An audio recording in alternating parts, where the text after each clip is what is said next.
Estamos acá para conversar, todas las personas que estamos en la cátedra ambiental, sobre la aproximación de los límites planetarios. Esta es una aproximación que trata de explorar la complejidad del planeta Tierra y propone que hay unos procesos o unos componentes de ese sistema del planeta que son fundamentales para su estabilidad, para su viabilidad, y propone además que hay dos límites planetarios de base: el clima global y la integridad de la biosfera. Entonces estoy con el profesor Juan Camilo Villegas Palacio, yo soy Cristina López Gallego y vamos a hablar un poco de estos temas.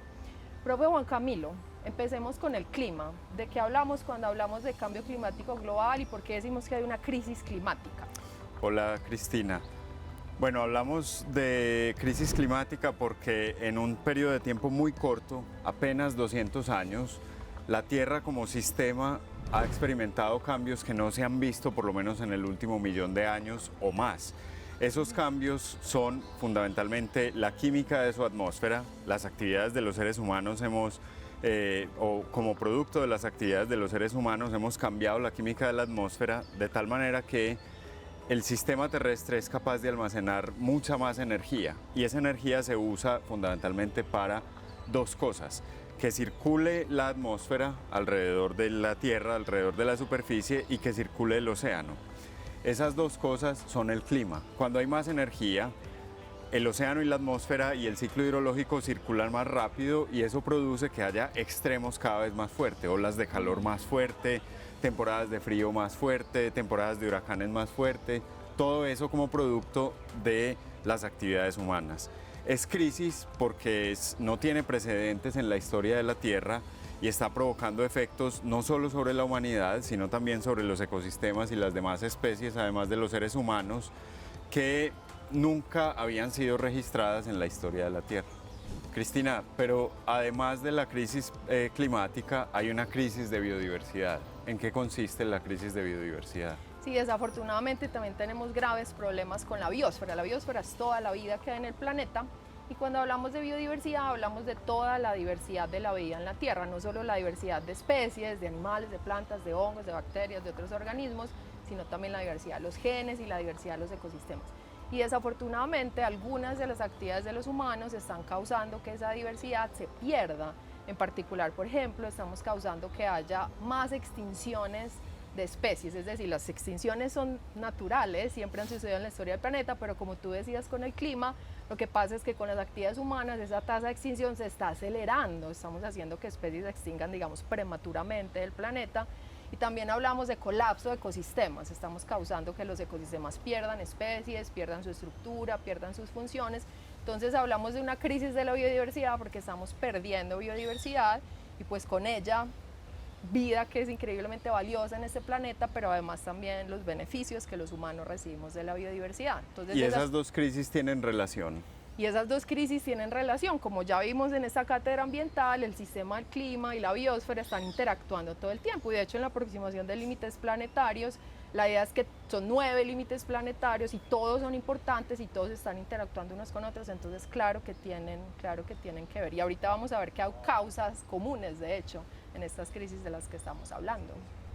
Juan Camilo, entonces hablemos de cuáles son esas causas, cuáles son las causas del cambio climático. Listo. Ahorita decíamos de manera general que el cambio climático se debe exclusivamente a las actividades humanas. ¿Cuáles son las actividades humanas que han hecho que cambiemos la química de la atmósfera? La primera de ellas es la quema de combustibles fósiles. ¿Qué es quemar combustibles fósiles? Es extraer de la tierra un montón de materia orgánica y carbono que estaba guardada ahí desde hace millones de años y la estamos quemando y el subproducto de esa quema es lo que se llama dióxido de carbono, que es un gas de efecto invernadero que cambia esa química y atrapa calor en la tierra. Esa es la primera actividad. Y la segunda causa muy importante además es el uso de la tierra. Los seres humanos que como especie hemos crecido de manera muy significativa en los últimos 2 siglos, nuestra población ha aumentado de manera súper significativa en los últimos 2 siglos, demandamos muchos recursos para nuestro bienestar y para eso hemos decidido transformar ecosistemas naturales en otro tipo de actividades, en terrenos agrícolas, en terrenos para ganadería y eso ha producido que se cambie también el balance de radiación sobre la superficie de la Tierra. Debajo de esas actividades, entonces está, como decíamos, el aumento de la población, el aumento en el consumo, el modelo cultural que hemos decidido tener los humanos desde hace un par de siglos ha llevado a que cada vez tengamos más afán de consumir y acumular materiales. Y esa acumulación de materiales demanda energía, que es lo que causa el cambio en el clima. El crecimiento en la economía y en la acumulación de capital y riquezas en los países también es una causa subyacente. Entonces, para sintetizar, el tamaño de la población humana y la manera como hemos decidido desarrollarnos en los últimos 2 siglos son las causas de base de los cambios en el clima a partir de la emisión de gases de efecto invernadero y la transformación de la biosfera. Cristina, ¿y cuáles son las causas de la pérdida de biodiversidad?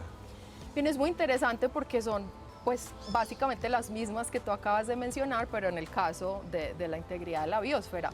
En particular, la cantidad de humanos que hay en el planeta y la manera en cómo producimos y consumimos recursos, de hecho, han generado lo que llamamos unas amenazas directas a la biodiversidad. Entonces, por ejemplo, la agricultura o el cambio del uso de la tierra del que tú hablabas, nosotros, de hecho, ya los humanos estamos usando más de la mitad de la parte habitable del planeta.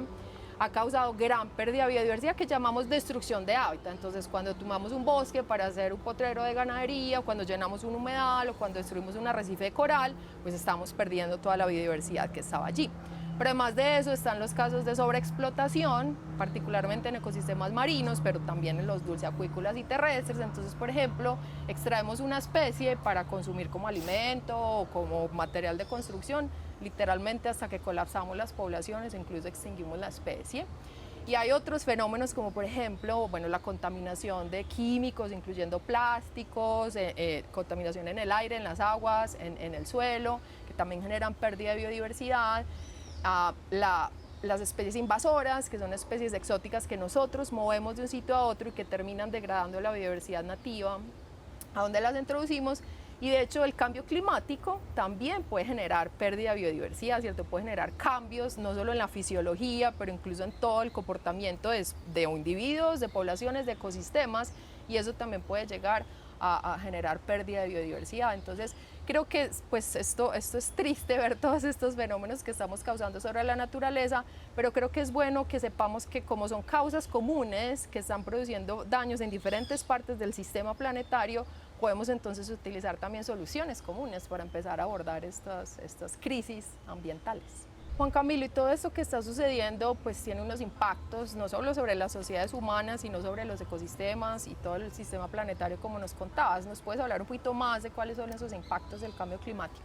Sí, a ver, una de las cosas que más comúnmente se está viendo ya sobre el cambio climático, yo quisiera de todas maneras también puntualizar que hemos hablado siempre del cambio climático como en el futuro, como que va a haber un cambio climático. El cambio climático ya existe, ya ocurre y de hecho hay muchas poblaciones, particularmente poblaciones humanas, en regiones vulnerables económicamente y socialmente del mundo que están viviendo directamente los impactos del cambio climático. Por ejemplo, eventos extremos climáticos.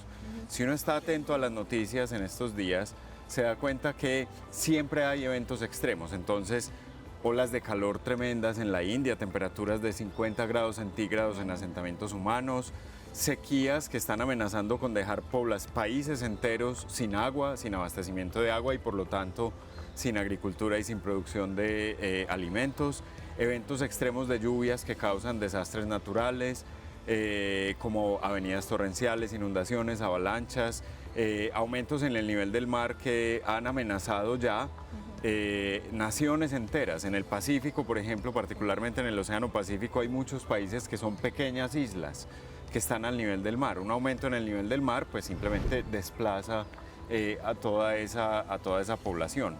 Y eso tiene impactos además sobre la salud pública.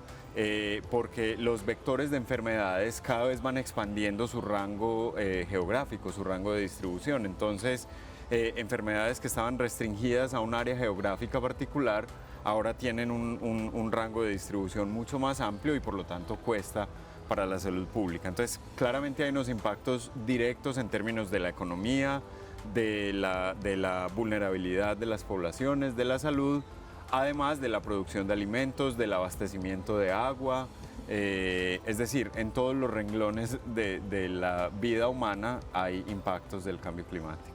Cristina, ¿y cuáles son las consecuencias de la crisis de biodiversidad? Las consecuencias de la pérdida de biodiversidad también son muy graves, pero quizás un poco menos visibles, que sobre todo sobre las poblaciones humanas, que los del cambio climático, y quizás por eso han recibido un poco menos de atención, pero son igualmente graves. Cuando estamos perdiendo biodiversidad, pues primero estamos perdiendo millones de años de evolución que sucedió en este planeta, y pues algunos argumentaríamos que la vida tiene valor intrínseco, entonces estamos perdiendo algo que es valioso en sí mismo, independientemente de si le sirve a los humanos o no. Pero hablando específicamente de los humanos, la biodiversidad es la base del bienestar humano. Muchas de las medicinas, muchos de nuestros alimentos, materiales de construcción y otros bienes vienen directamente de la biodiversidad, pero además también hablamos de servicios ecosistémicos de regulación, otro tipo, o beneficios que recibimos de la naturaleza en términos de la regulación del clima, la regulación del ciclo hídrico, la prevención de la erosión del suelo y muchas otras funciones o muchos otros servicios, beneficios que la biodiversidad provee a los seres humanos. Entonces, cuando estamos perdiendo biodiversidad, estamos perdiendo servicios que son la base del bienestar de todas las sociedades humanas. Entonces, también son efectos muy, muy graves para las sociedades humanas y para el planeta en general. Muchísimas gracias por esta conversación, Juan Camilo. La idea es dejarles el mensaje de que pues, la crisis climática, la crisis de la biodiversidad son parte de lo que llamamos el cambio ambiental global o una crisis ambiental que tiene muchos componentes y que es muy importante que tengamos como ese abordaje desde diferentes perspectivas y entendiendo que el planeta es uno solo y tenemos que entender todos sus componentes y lo que está pasando en él. Muchas gracias por su atención.